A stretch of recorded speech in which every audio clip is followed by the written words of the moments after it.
You're listening to Real Estate for Real People, hosted by the Stone Sisters. The Stone Sisters have built an award-winning realty business, and they're here to share some of their knowledge with you. A new episode drops every Thursday. If you enjoy the show, please share it with a friend and leave a review wherever you listen to your podcasts. And visit www.stonesisters.com for more information just like this.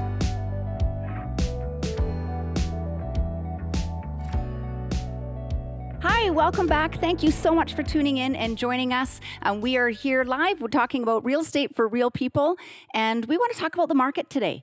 It's August. You know, we've had the height of the market was back in March. We're seeing all these articles that are posting everywhere saying the market is crashing and doom and gloom. And we want to talk about how that's not the case. It's not what we're seeing. Just to dispel some of the myths. I mean, as you're saying, Shannon, when you read the headlines, and that's what most of us do is only read headlines. And you go, oh, the bubble has burst and the crash is coming. And we're getting a lot of inquiries of people saying, well, I'm not going to buy a house now because they're going to be worth half the money in a few months. And that's not the case. No, when we look at it, and if we look sort of at those 5-year trends, when we look back in January of 2017, properties, so 86% of properties were selling and well, they were selling for 86% of asking price. So that's 16% off of, or 14% off of asking price. And now what is that? Yeah, right now we're seeing properties sell for about 4% off. So about 96%. So it's interesting because, you know, back in 2017, 5 years ago, the market was much more,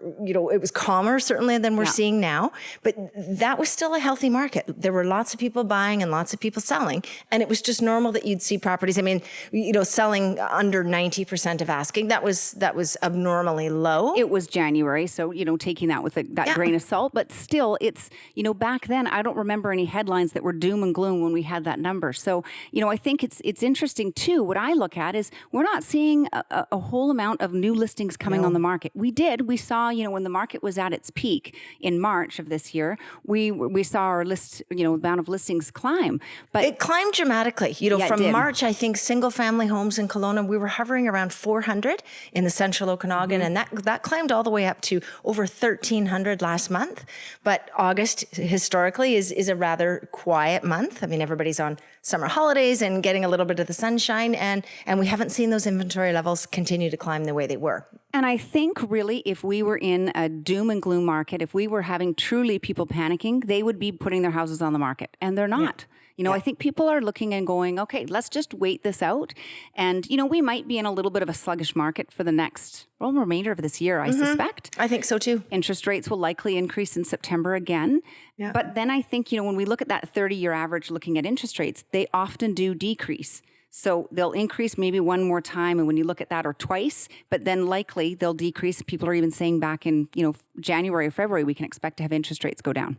Well, and I think something that a brilliant client of ours, actually, it's the client who built this house, had just a great bit of advice, or a great little nugget that I took and have shared with many people. And she said, you know, part of what has made the current interest rates so tough for us to swallow is we got really used to free money. Mm-hmm. I mean, interest rates, you could get a mortgage at 2%. I mean, I heard of people getting mortgages under 2%, 1.8% or what have you. So now, you know, posted rates or rates that people are getting are in the high 4.8, 4.9, 5% interest rates. Historically speaking, over the last 20 years, that's still a really good rate. But it's just when you compare it to, as she said, as you compare it to, you know, nearly free money, paying anything more than free, it's a hard pill to swallow. It is a hard pill to swallow, but you know, it's not doom and gloom. I think that's the whole point of it, is that, you know, we are seeing that frenzy sort of, as we said, slow down a little bit, but by no means is it no one's buying. We're actually having quite a number of buyers come here still from out of town markets. Yes. Vancouver, Toronto, Manitoba, and a lot of the local market are finally saying, okay, now is the time. That frenzy's gone. I'm comfortable now. I can have a little bit of time to list my house, sell it within a reasonable amount of time, and then have, you know, be able to go and find something. So. Well, let's bring up something that hasn't been talked about, or we haven't talked about it yet. And let's talk about this mandatory waiting period or holding period. Yes. Because the government is bringing that in probably a little bit too late, because that will come into effect in January of next year, of 2023. And what sort of impact do you think that's going to have on our market?